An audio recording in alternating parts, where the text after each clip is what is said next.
Hi everyone, I'm Claude. And I'm Clinton, and we're the lamest defenders. On today's episode of We've Got Issues, I review two new Spider-Man books for this week. And I review the new series Strikeforce, starring Winter Soldier, Wiccan, and some others. Yeah, well, that sounds great. Yeah. So, let's get started.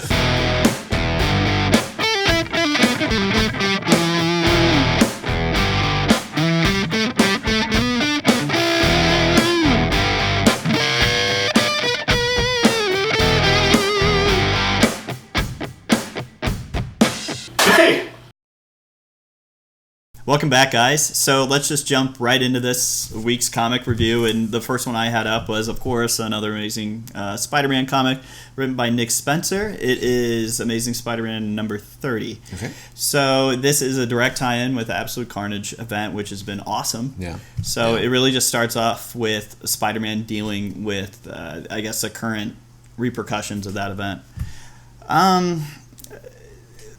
From the very first page, I'm like, ugh. Because Nick Spencer has this villain, Kindred, that I really don't like. And it's been 30 issues, and they keep teasing him. It's 30 issues. It's like, let's get going. Yeah. And it really doled down the comic. Because the Absolute Carnage, all the story for that is great. But whenever you have Nick Spencer's new villain, or just maybe Nick Spencer's own original ideas, it just didn't add anything to Absolute Carnage. It literally added nothing. Yeah. It's just a tie-in maybe to help it sell. It just kind of, and Amazing Spider-Man number 29 was actually pretty great because they just started. They started with it's a whole new storyline basically, and I was like, yes, they're leaving the whole Kingpin thing, and they're leaving Kindred, which is a stupid villain, and. Now it goes back to that, and then it also changes to Absolute Carnage. So it's just kind of the continuity of this whole thing is just, it's a mess. Yeah. One thing I did like is obviously the Carnage stuff. Absolute Carnage, as I said before, has been great, and there's an interaction where Spider-Man's fighting Carnage in this one, and it looks really cool. Okay. So that's where the positives kind of stop. Mm-hmm. Well, besides the fact that this book really did focus on Spider-Man, which is great, because I would say for about change. Yeah. 27 issues of Amazing Spider-Man was a Peter Parker Spider-Man. Yeah. But let's get into the negatives, because there's a lot for this one. So, again, the panels are a bit of a mess. Whenever there's a scene where Spider-Man's fighting Carnage, and he's thinking it's a flashback. It goes panel fight, panel flashback, panel fight, and then there's dialogue boxes in each, but they're correlating to those timelines. So it's kind of it's just everywhere. Like it's not a good page at all.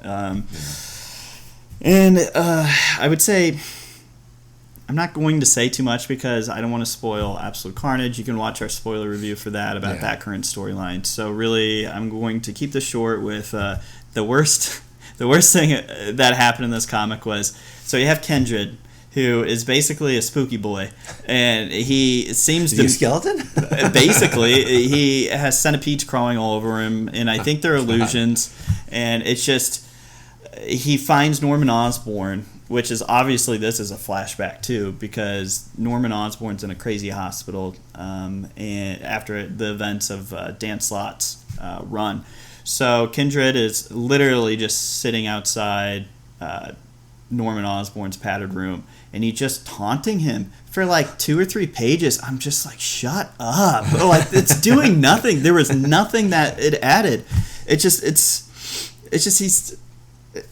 I don't know. I'm really frustrated because issue 29 was great, and now I know that they're going to have to pick up on the original storyline that he teased for the last 20-something issues, but it's just like I've never felt like I wanted to quit on the Amazing Spider-Man story ever. Yeah. But Nick Spencer is slowly making there, he has a reality stone, and he's changing everything up, and I am really close, but I'm gonna stick with it. So don't buy it. Okay. It adds nothing to the Absolute Carnage event. The whole thing was, this was a tie-in, but it doesn't do anything. It's pointless.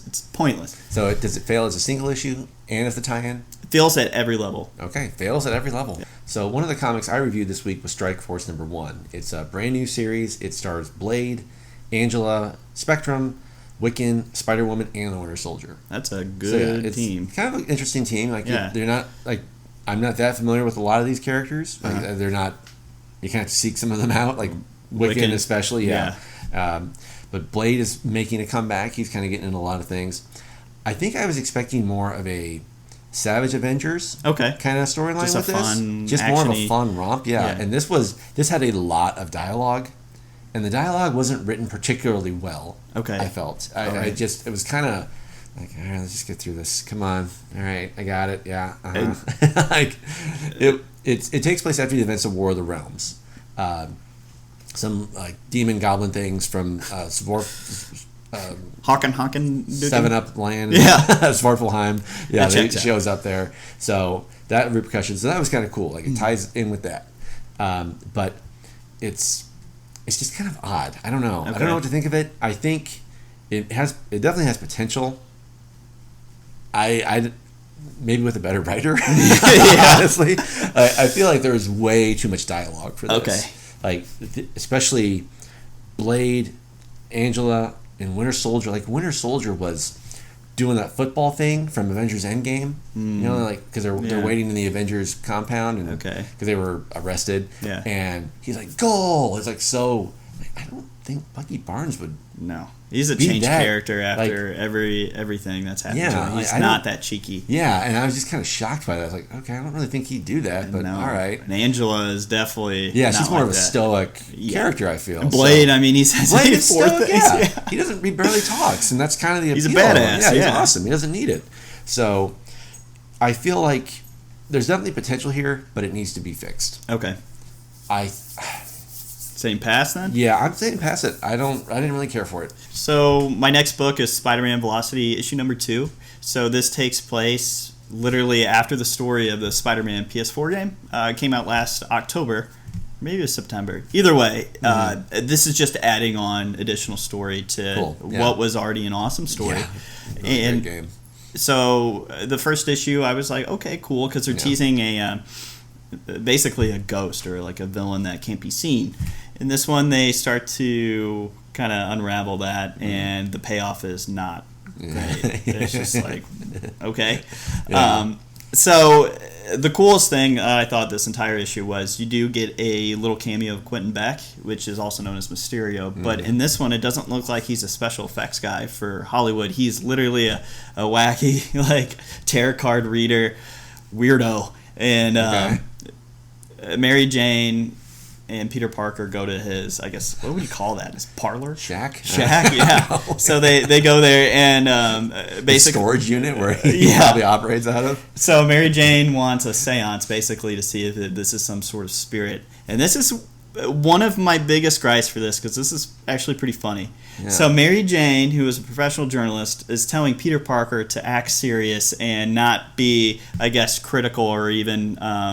really objective about going to this, because Peter Parker is a scientist and he's just like, this is just, pseudoscience, basically. Mary Jane is like, no, we're going in here, like, give it a chance, and it's just kind of funny because you have this journalist that believes in, things that she sees and uncovers the truth, but that was confusing to me. Well, at least Quentin Beck's in the the universe now, so that's cool. Yeah. Maybe he might show up in the next one for the sequel. Yeah. And one of the pros that I had too, there wasn't a lot of pros for this, but one of them was the Velocity suit looks great in the comics. And in the game, the Velocity suit is actually one of the uglier costumes. No. It's created just specifically for the game, and it looks awful, but whenever it's in motion in print, it looks really cool. So nice. Okay. Yeah, kudos to them for making a crappy-looking suit into something cool. Let's see. And then there's also... So they're dealing with this bad guy that basically... they're a speedster. Mary Jane's kind of trick to catch this villain was lame. I'm not even going to spoil it. It's just so stupid. And it's just like... thumbtacks on the floor. Yeah, boy, why didn't you do this from the beginning? It's just so simple. It's like something that you would have saw from like Home Alone 1 or something. Tying his shoelaces together. Yeah. It's like a paint can that comes from the stairs. Oh no, but it was pretty cheesy. I I'm excited for something that continues on such an excellent game story. So I'm going to stick with it. But honestly, like if I wasn't such a hardcore Spider-Man fan, I couldn't recommend this because issue 1 was good, but when you have this, it's like now it's downhill. Yeah. So yeah. If you haven't, I don't know, if you don't care about it, the story, or if you didn't play the PS4 game, don't pick this one up. Okay. Well, for the last comic review this week, it's actually something that came out last week, but that was such a busy week that I didn't get around to it. But I wanted to review it because I really enjoyed the series so far. Is Invisible Woman. Okay. She's a spy, or she was a spy for the CIA before she became a wife and mother, or a mother, I should say. And she is now kind of trying to track down an ex-partner of hers that she thought has been kidnapped. Okay. Thought she has been kidnapped. That's all I'm going to say. So we'll go from there. Okay. But this comic is honestly reminding me so much of Alias, the Jennifer Garner show from the 2000s. Like, it's just a fun spy drama. Yeah. Like, it's cool. Just perfect powers fun. too. Honestly, and it's so cool too because this is what I was hoping the Black Widow book would be like. She said she was discussing with her teenage daughter how, like, to manipulate her powers more. So she said color is an aspect of light, so you could probably manipulate that. And to blend in with this crowd, she turns from this, I don't want to say pale, but pale blonde-haired lady, fair skin, into a more tanned, dark-haired, like just almost like you just see her like this, and the next panel she's different. Okay. And it kind of splits her down the middle, and it just shows her manipulating her own, super melanin in her own skin. Yeah. It was really cool. It's just like chameleon. Yeah, and just little touches like that, and it's just such a good, like, it's just such a fun comic. Like, I just like it a lot. The art is amazing in this. Right. All the characters look very distinctive. They look very different. House of X looks great, but this has more of a I want to say like facial quality to it. Like, it looks like you can actually tell who's who in this. Okay. Like, some of the comic book artists, like, they all look the same to me. Right. But there's actual distinct qualities to this, which I really enjoy. Yeah, it seems like it's more realistic almost. It is. It's very realistic. I like it a lot. I mean, it's a mini-series, which is good. Just like I said before, tell a story and get out. But definitely pick this up. Like, it's great. It's awesome. Yeah. Well, that's all we have for this week, guys. Thank you so much for watching. And if you haven't checked it out already, we did do a spoiler review for this week's biggest comic, Powers of X #5. So check that out. It was a big comic, so yeah. Yeah. Enjoy that mind puzzle. All right, guys. We'll see you next time. Thanks. Stay lame.